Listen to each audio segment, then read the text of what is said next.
E- Excuse me. Good evening, good morning, good afternoon, wherever you are watching us from. I'm your regular host for Connect with Comfort Show. My name is Comfort Iyitayo. On this program, we aim to add value to people on business, enterprise, and personal growth. Each show is organized to feature guests who are subject matter experts that helps us to shed more insight into the topic of the day. I am glad that you are able to join us today and I welcome you warmly. Today's topic is not only timely but crucial for the future of our economy, and that is harnessing digital payment systems in a cash-strapped economy, as we are witnessing now. As we navigate through these challenging economic times, which is also compounded with limited access to cash and other traditional financial resources we were used to. So the need for us to explore innovation or innovative solutions has become more pressing. Digital payment system offers us a ray of hope on this area as transformative tool that has the potential to redefine how we conduct our businesses, manage our finances, and ultimately how we as a society can thrive. In a world where economic pressures are mounting, leveraging on digital payment systems can provide the efficiency, transparency, and inclusivity that our economy desperately needs. These systems are not just about moving money, they are about creating opportunities, fostering financial inclusion, and driving sustainable economic growth. Today, we'll be looking into how embracing these technologies can help us to mitigate the challenges of cash-strapped economy and how they can be effectively harnessed to empower businesses, support individuals, and strengthen our overall economic resilience. These and many more we shall be exploring with our guest who is already seated in the house, waiting for us to bring her in after this short break. Please remain connected. We'll be right back. Thank you.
Thank you. You are welcome back.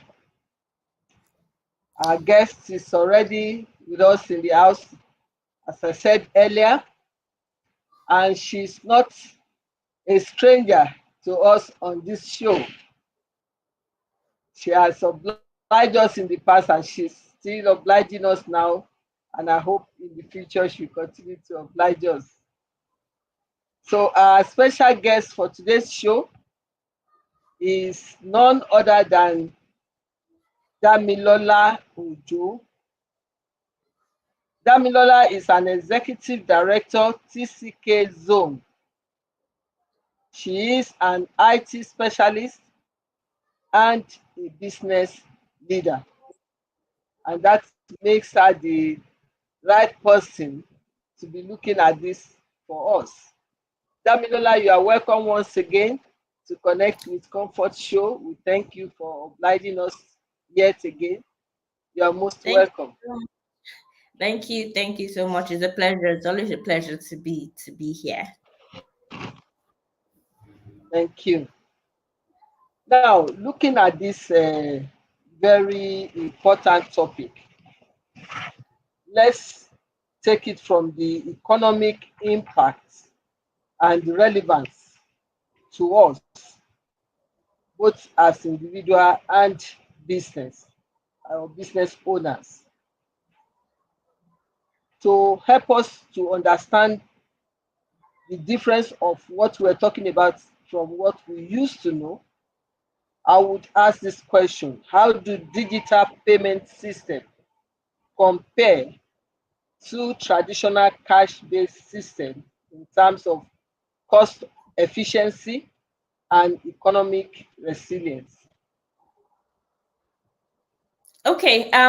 Thank you so much for that question. So I'm just going to start with this. So in terms of digital payment system, so it's important that everybody knows, especially in this time and age, especially in this world of technology, right? That digital payment systems outshines traditional cash-based systems a lot, right? There are a lot of advantages one would get, especially as a business, right? So we're taking this or looking at this from the business angle, right? So in terms of digital payment system, it helps reduce transactional cost, right? Whereby, people have to go to the bank, withdraw money before they can then come pay you for your service, right? If you have systems in place whereby they can easily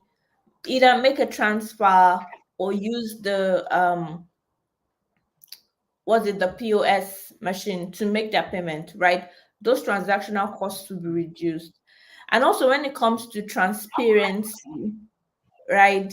Digital payment systems helps your business in such a way that you know how much is coming in at every point in time, almost real time, right?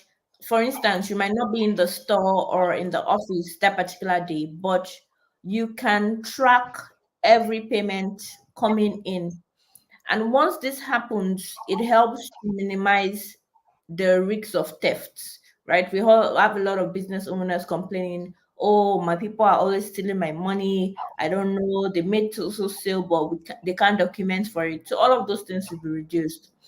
And in terms of the economic aspect, right, it helps the economy in general because data is, like I said, data is life. And by providing real-time data as to what each business is making, right? It helps even you as a business make a lot of informed decisions. And it also helps the government make better decisions, even when these economic times are like unstable. Yes. Thank you very much. So it's better, it outshines the traditional method. I'm sure that is clear to all. The ease with which we transact business today, apart from the aspect you just point out, which is true, that it limits the opportunity of privileges, because you can design a system that until I receive the cash or alert, my goods should not go to customer A or customer B. Instead, somebody in the shop will say, "Oh, you promised to pay or gave us a check that eventually bounced." So this is a real time. So that's true. So how can digital payment system alleviate the challenges faced by economies with limited cash flow? Okay, so in systems or in economies with limited cash flow, especially like Nigeria as a whole now, digital payment systems helped with injecting liquidity into the economy, right, by facilitating seamless transactions. So one thing that having a lot of physical cash in the open or in the market, right, does is that it increases like inflation with money like going around, right?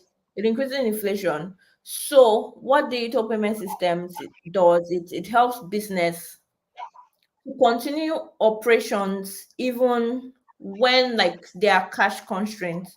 So for instance, the other time where there was a change in currency and people could not withdraw past a certain amount of money, a lot of businesses suffered, businesses especially that didn't have like a digital payment model, right?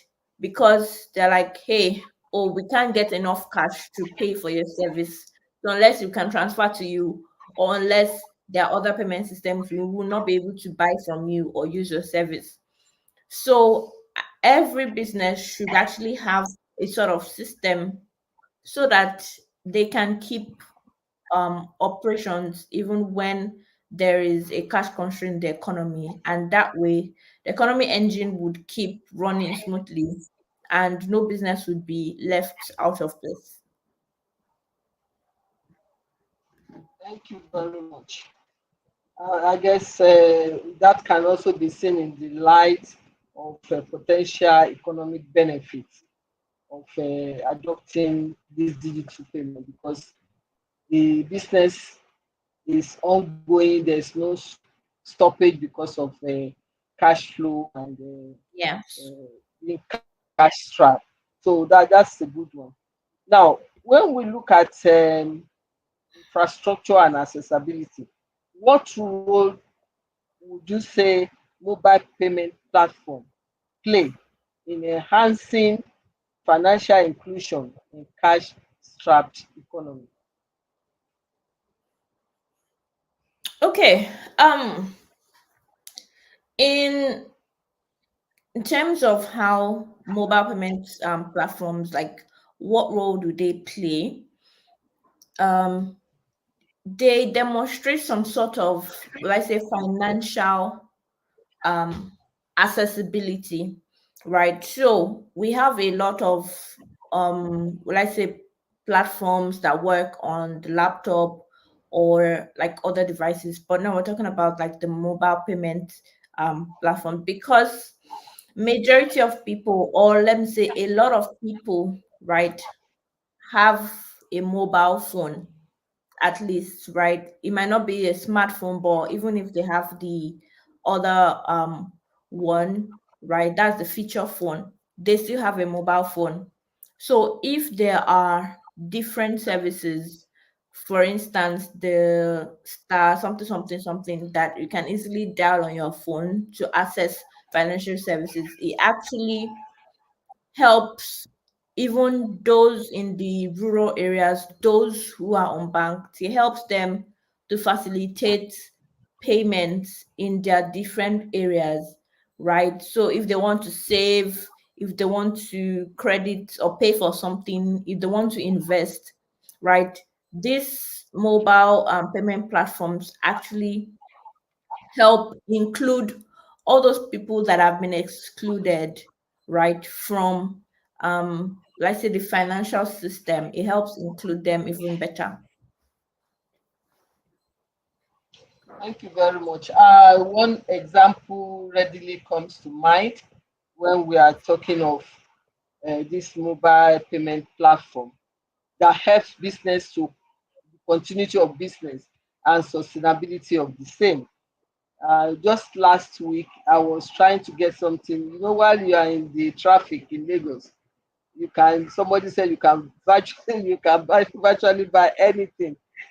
Some say you can even cook because they sell stove and pepper and meat. So, but what I want to bring out as a really good example of what you said here is that I wanted to buy something. You know, yes, you can transfer, but when you are in traffic and it's a moving traffic, the transfer may not go quickly, the network glitch and everything. And I just saw that they are already moving in front. And I told the guy, look, let it be another time because this light is going to catch up on us and we have to move. Oh, he said no problem. He was running after my car. I was saying, what's wrong with this guy? I'm not going to just transfer money, take your goods, and then like I'm trying to swindle you. He said, but I'm just continuing with the traffic. We'll do the transaction. And lo and behold, he just beckoned on someone, and this guy came. I saw somebody on a bike almost trying to brush my car, and I was saying, what's wrong with you? And he said, POS. POS on the bicycle. I was freaked out. But it's very, very interesting. And I said, oh my God, Nigerians with ingenuity. That's kind of innovation. That, Yes. yes, there are POS operators sitting by dotted here and there, but you are in a moving traffic. You're not going to stop or park your car to patronize them, and the transfer Yeah. may not go quickly. So that transaction would have been aborted. But lo and behold, this guy came on bicycle, said, just continue with the traffic, madam, I will follow you. And he got my card, and I was at the corner of my eye looking at him so that he doesn't take my card away. And he was doing the transaction. We were able to conclude the transaction even before the it was my turn Like, to move away. So I just couldn't get over that. I said, wow, Nigeria. It's just that I pray we get it right in this country. We have a lot of resources, both financial and human, for people to think out that. So that is one thing mobile payment platform has done for us. It has kind of helped us to operate efficiently, and the stoppage that you would have suffered in transacting transaction would have also been overcome. So I just thought I should give that example. yes, that's Even yeah. though the rural people, go ahead. I said that's a very, very good example. And yes. Even in rural area, like you said, they may not have the maybe the phone that will enable. They say somehow they still do businesses. You just tell them, they call you from village and say, oh, you can transfer to so person, and they are assured of getting the money. So that's another example. So in light of this, what infrastructure do you think is necessary to ensure the widespread adoption of digital payment system in underdeveloped regions? Because it's not everywhere that is as developed as Lagos and maybe major cities like Port Harcourt or not. Yes, yes, that is very, very true. So one thing that is like really necessary is, I would say, reliable internet access, or even mobile connectivity in general, right? Okay, can I do dial my USSD code and it will go smoothly wherever I am? Even if I don't have internet, yeah, reliable internet is important, right? But even if I don't have internet where I am, is the mobile network going smoothly as it should? Then affordable devices, because right now I don't think you can necessarily get any phone that is lower than like 50,000 naira, um as at now, right? What there should be provision of these accessible or affordable devices in like different underdeveloped regions. And I think more of these financial institutions should have local agents, should have more local agents in these places. I know they're trying their best, but I think they can do more. We have an influx of POS people. There's so much in Lagos, Mhm. and not enough in places that actually need them.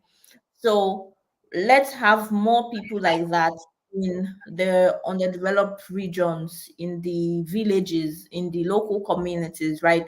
There should be initiatives, or support programs that can come up and say, okay, in different local regions, we're going to be equipping, oh, 2 people, 5 people with so and so thing, right?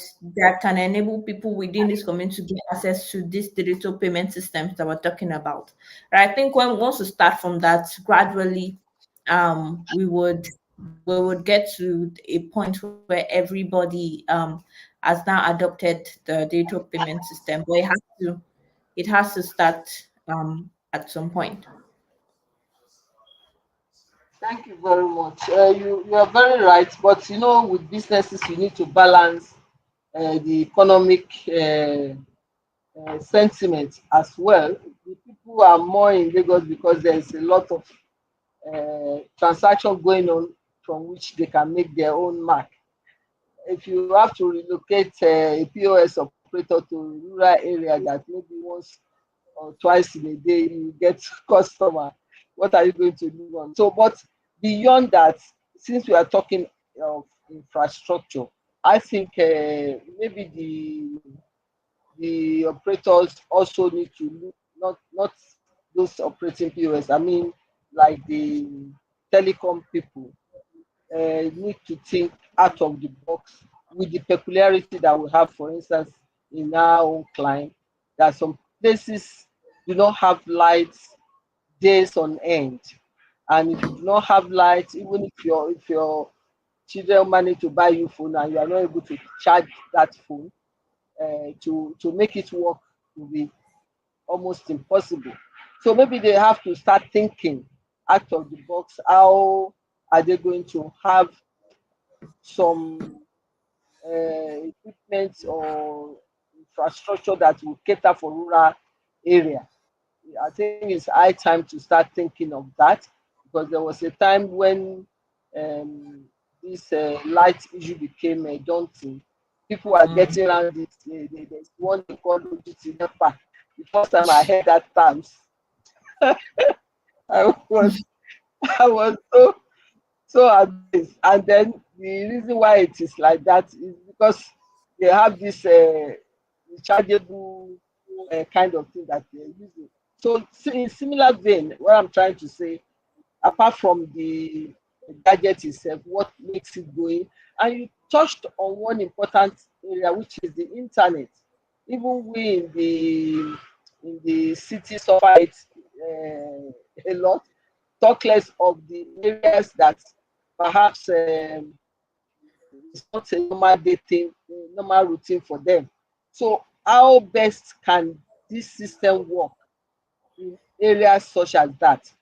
So those two key areas, I believe, in terms of infrastructure, that the people in the technology people have to think and they reason beyond the usual, to find a way of inclusivity, to find a way of making a workable platform for people in the rural area. I think that will help more. That would help Now, more. yeah. Now we talked of economic aspects, infrastructural aspects. There's also the concerning area of security and trust. Security and trust, because some people, they are still a bit touchy about doing all this. No matter how beautiful say it's making our life to be, some people will not touch it because of the security aspect. So we need to look at that. So how can digital payment system build trust among users who are accustomed to cash transaction? Because that was what was responsible for initial reluctance Yeah. and why people get dependent on cash transaction. People will tell you in the market, seeing is believing. Let me see my money. So, how do you think digital payment can help build such trust? Okay, so trust is built through education, transparency, and reliability. And speaking of reliability, a lot of people don't trust the digital system because they know it has probably failed them a couple of times or they've been burnt a couple of times, right? Someone makes a transfer, it did not get to them, it got refunded, and the user or the individual didn't inform the person that, oh, it was refunded back to me. So when we talk about reliability or even building trust in general, it has to start from the banking institutions. Can they put the necessary things in place and make sure they have the right, let's say, capacity to take on the pool of people that will be interested in coming digital? Because I'm very certain you see some of the banks saying, oh, our server was overwhelmed, our this crashed, this is why we're having this interruption, right? But those things need to be reduced or solved in such a way that I should be able to make a transfer here, and in 1 second the person I'm sending it to should receive it immediately. So if people see that over and over, and if they know that, okay, even when there's an issue, I don't have to go and queue for hours at the bank before that issue is resolved, right? Sometimes you can have a failed POS transaction, and they would not reverse the money until you go there, you complain, you talk for weeks, right? So if all of these issues are solved from first the banking institution, then I think once everybody knows that, okay, now it's reliable, we can use it. I think um trust can now be built on that. Oh, you educate them and say, okay, it's reliable, it's safe, it's faster, it can help your business, it can provide you with this and this, right? Then people will start getting less and less skeptical. For instance, you mentioned the example of the market women. They love seeing their cash at and they know that, okay, no error is happening, right? So can the digital payment system be like that, have that speed, right? Or have that transparency that this cash system um has, right? They know that, okay, there's nothing to be worried about. There's nothing like fake alerts, right? There's nothing like all of those things. So once they are aware of those things, I feel a lot more people would want to come on board. Thank you very much. That leads me to the next question that asks about what measures are necessary to ensure the security and privacy of digital payment system, especially in economies vulnerable to fraud. Why I say this or ask this is because, yes, we are talking of the bank aspect. Even banks themselves, they are a bit apprehensive in some situation. You find a situation maybe like when the protest started, you just find that you are not able to make transfer. The nothing to do with internet, but it's like a precaution so that some people are not at work during this protest, so see how they can break into their system and scam them of money and things like that. That is one. And then with all these um, hackers going on, so what are the necessary measures that can be put in place to ensure security as well as privacy of digital payment system? You know the Okay. economy where we are.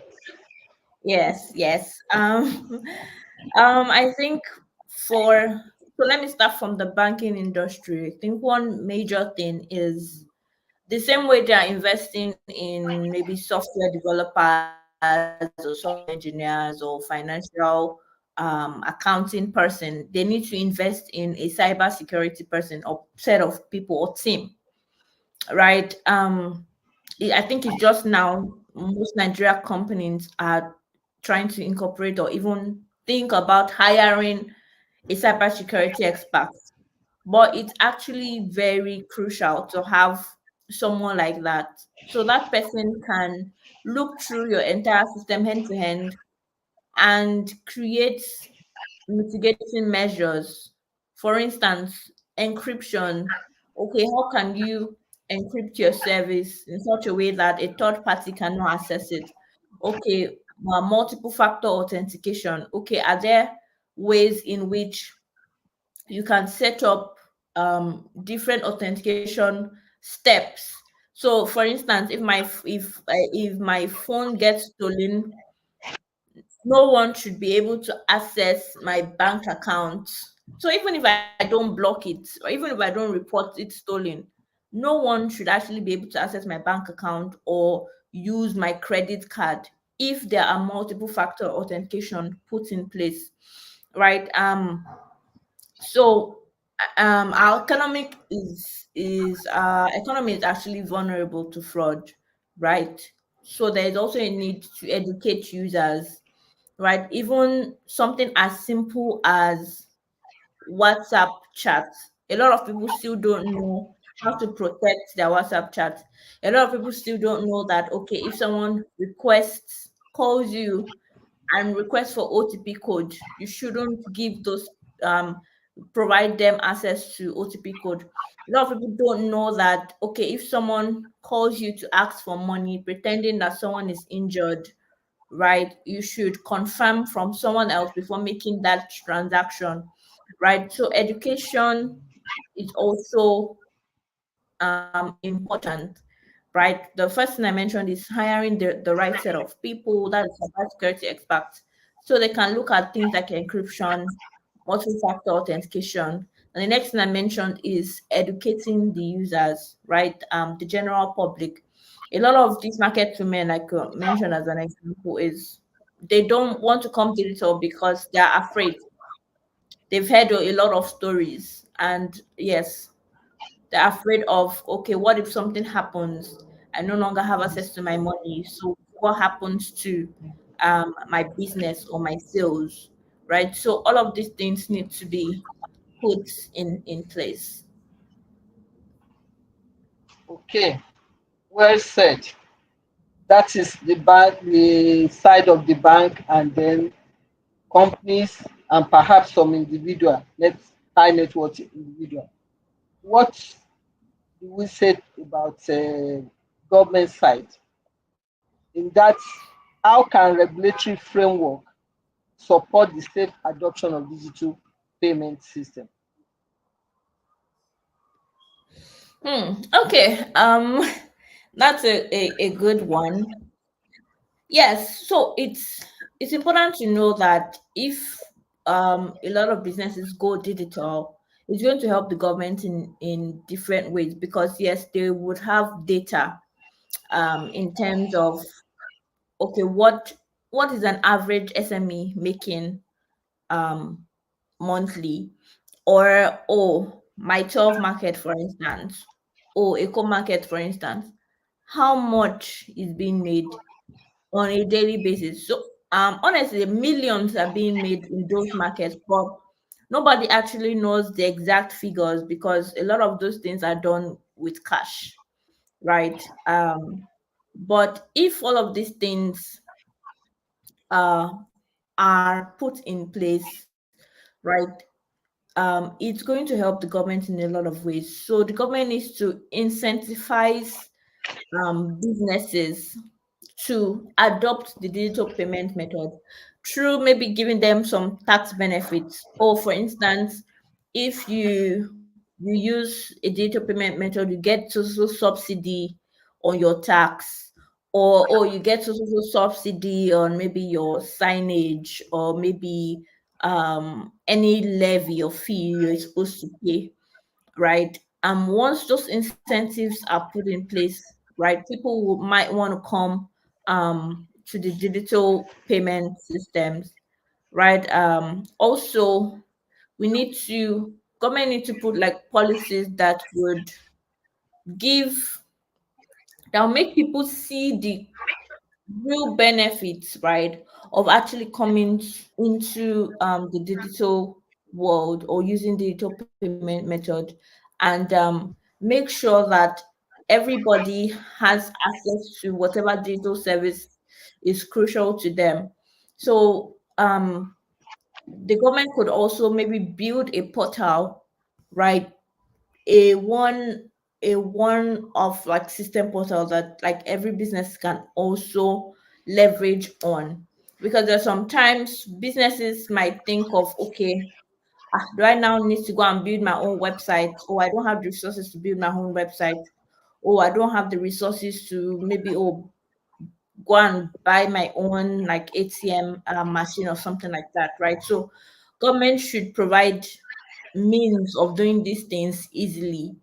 Okay, if you want to access a POS machine, these are the steps you need to take, and it's simple to do so.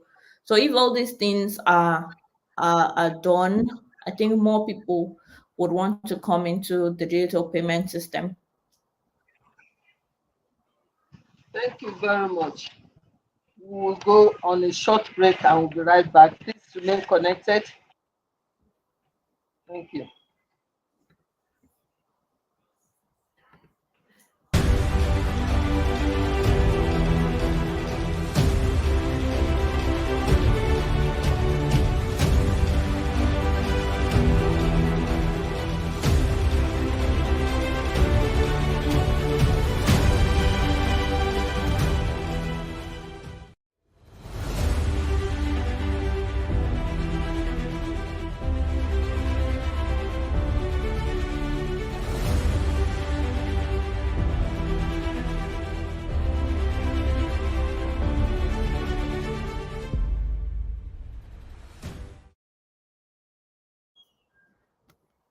Welcome back and thank you for staying tuned.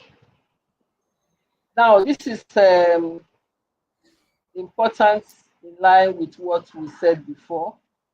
How can digital payment system be tailored to meet the unique needs of businesses and consumers in cash-strapped economies?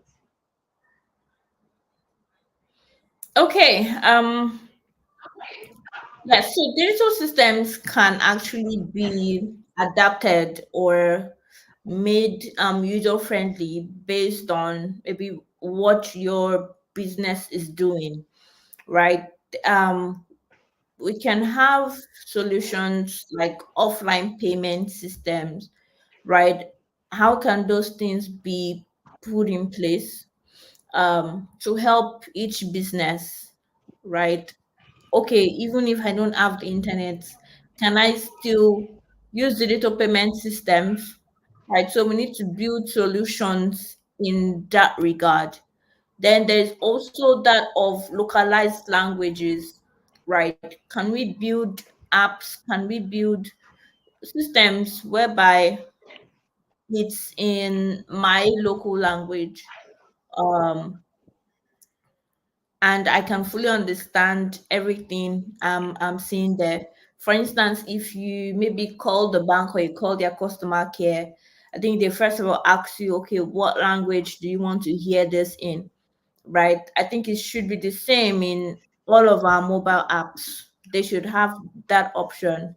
And also, if there's a way to simplify each interface, right, in such a way that, okay, if the only thing my business needs is just to receive transfer, to send money, and then to see my records, can that just be the only thing on the digital payment system that I see, right? Don't give me the whole thing. Just give me just what I need so that it doesn't get like so complex and people say, oh, I don't know how to do this or I don't know how to use this, right? So yes, just building there are ways to actually build like different systems just to be tailored to one's unique need. So more or less is scalability. They should be able to scale it to, even though you have a robust system, but you can scale it down to different sizes of Prices. business. Yes. Yeah. Okay. Thank you very much. We talked about the technology aspects and the government aspect. Now, the socio-economic implication of all this and how it affects small businesses. What are the potential social implications of transitioning to a predominantly digital payment system in a cash-strapped economy? Yes. So one thing it can in one way it can implicate the social world is number one, it reduces a lot of informal economy. So like I was saying before, a lot of transactions or business transactions are silent because yes, there is no one tracking it. There's even no way of tracking it, right? So things like the shoemakers, the market women, the some tailors, some food vendors, right? So if there's a digital payment system, it can empower people to make better decisions in their different social areas, and it reduces the informal economy like I said, and also it can also bridge inequality.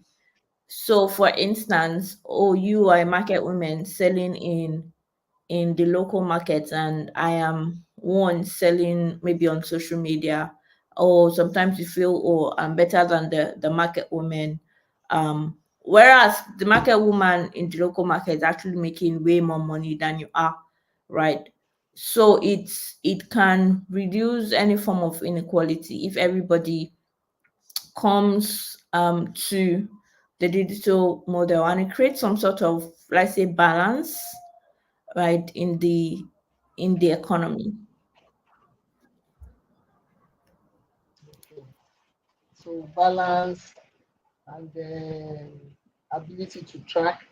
Well, I think that is more for the government. The businesswoman will not want to be tracked. But I think I think the area that is of concern on this question is what we experienced last year when this issue of currency change and things like that happened. And the implication is that the system is not good enough for us to really rely fully on the digital payment system, because that also failed us. At that same time, you are not able to get money from the bank. Bank, yeah. The POS were having problems. So I think it's in that light that the question is looking at it, that what are the social implications? Because at that time, yes, people had money in the bank, are are feeling like a poor person at a stage, because you have money, you don't have access to money, and you still have your needs to be met. So those are the implications of, and that calls for a thorough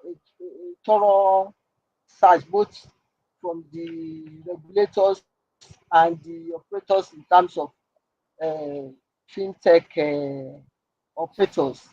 It really requires a deeper thought. The experience that we all had last year, and in some cases, some are still having it, maybe not as pronounced as it was before.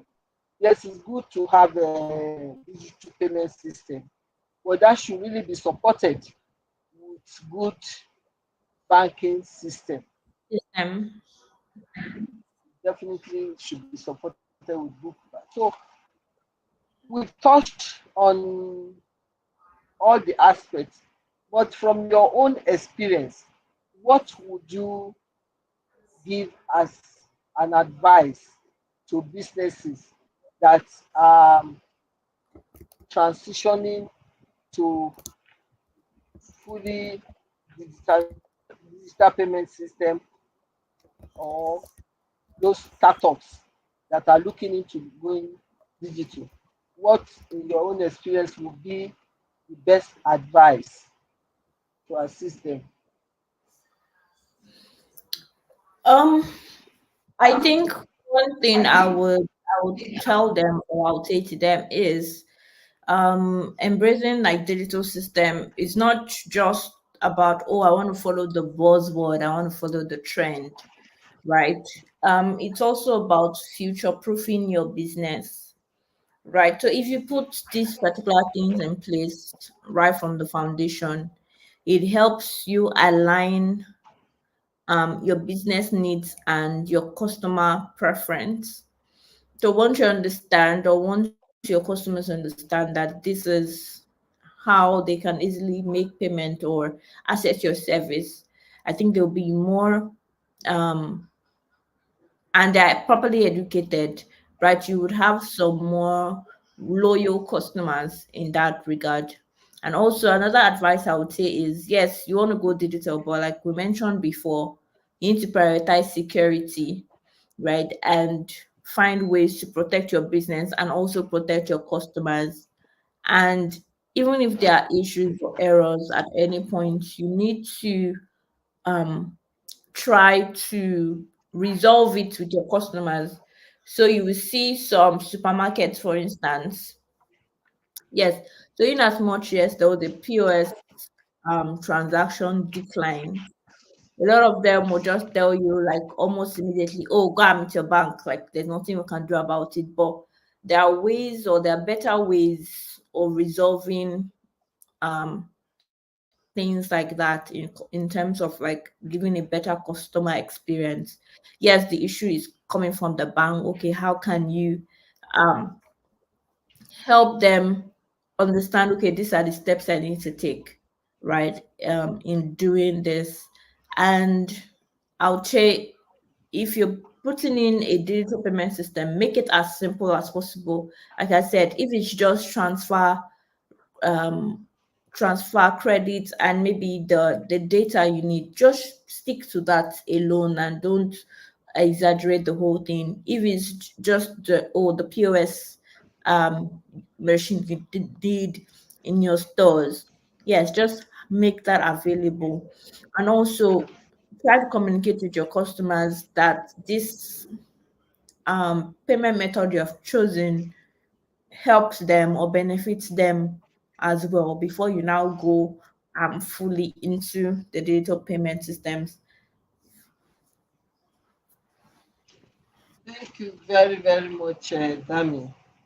You have done us proud once again. Shared great insight into all the areas that we have raised concern today. Thank you for this knowledge sharing experience with our audience. And like I said before, this is not your first time on Connect with Comfort Show. We appreciate your continued interest and willingness to continue to share with others. Thank you. Hope in not too distant future you will accept request again. Thank you very much. Definitely. Thank you for having me. Thank you. So you really done justice to, I guess I've done justice to the topic at hand. Before I go to the wrap up session, I just want to quickly acknowledge those our usual online audience that participate in this with us. Taiwo Joe, still in US, streaming from US. Thank you. Femi Jaisimi from Lagos. Dr. Ebela Seyin from Abuja. Thank you. Wendy Garuba Ayeni, thank you very much for joining us today. I'll quickly go through the wrap up section just to enable us to draw the point home. We've had the definition as introduction and the role of digital payments in the system. It's important for us to understand the different types of digital payments so that we'll be able to know which one is applicable to our business, which one is going to be more useful to our business. We have mobile banking, we have e-wallet, online banking, and cryptocurrencies are also there, but you have to get a good understanding before you use these ones. Then the technology behind the digital payments, we just have to have idea. We don't have to become expert on it before we can use it. Technology such as blockchain, fintech, innovations, and mobile network. There are other things that we look at as benefits of digital payment system, especially in our client where we have cash trap, where we have a cash trap economy. Number one, cost efficiency. It reduces transaction cost. You don't have to go to the bank like our guest said and waste useful hours in the bank queuing, both for customer and even the businesses. So it's cost efficient. It's also transparent. When you get your alert, you know the money has gone into your bank, and even it's less risky in that wise because gone are the days that people move transaction payments in what we call Ghana must go in big bag, big sack, in the open day, in the open broad daylight that can be tempting to fraudulent minds. So to that extent, it's not only transparent, it's also less risky.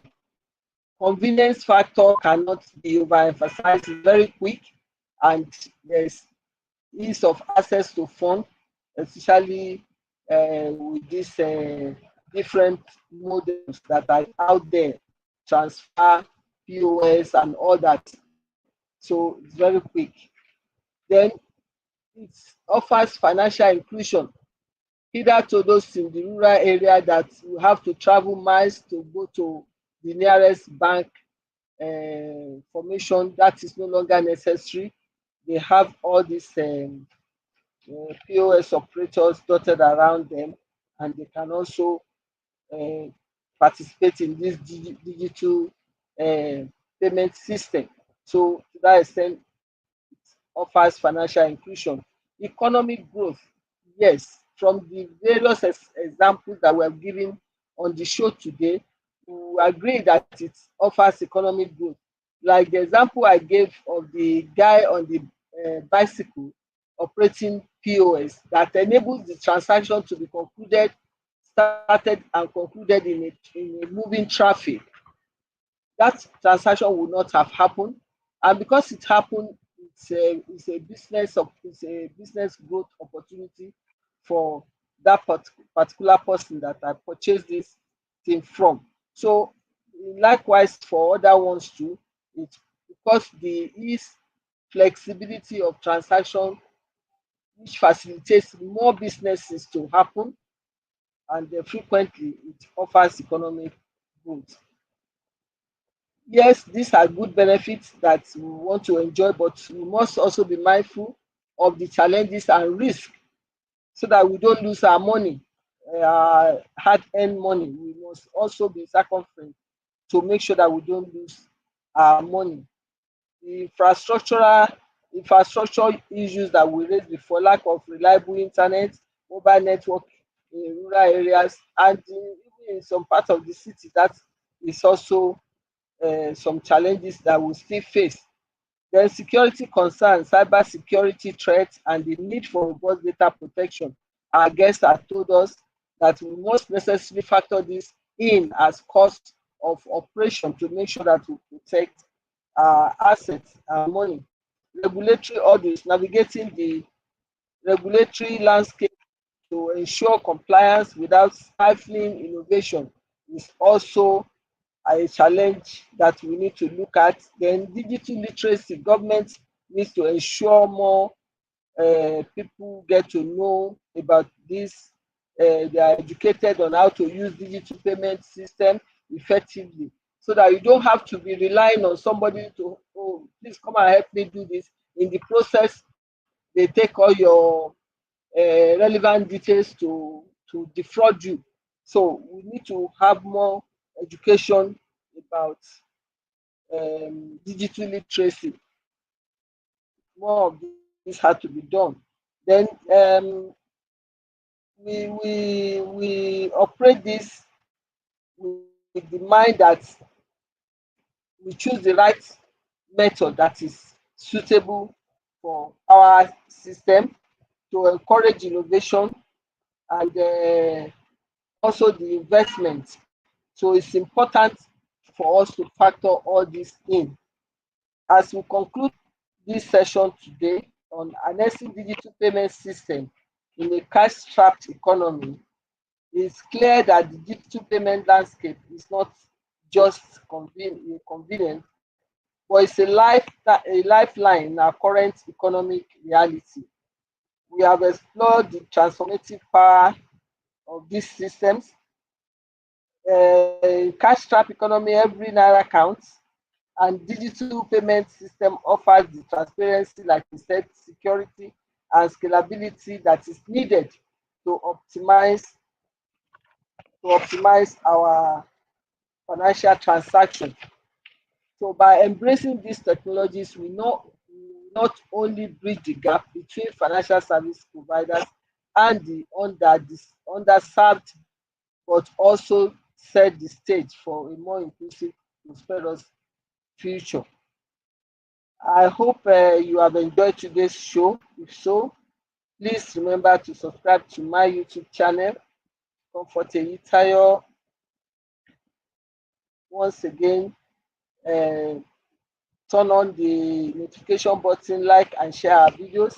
Stay updated with information about upcoming events, solutions, and offers on my Instagram account at Comfort Eyitayo, as well as at my Facebook at Comfort Eyitayo. Till I come your way again, let us take the insights gained here today and apply them to our respective businesses with a renewed commitment to driving economic growth and financial stability with harnessing digital payment system, even though in a cash-strapped economy.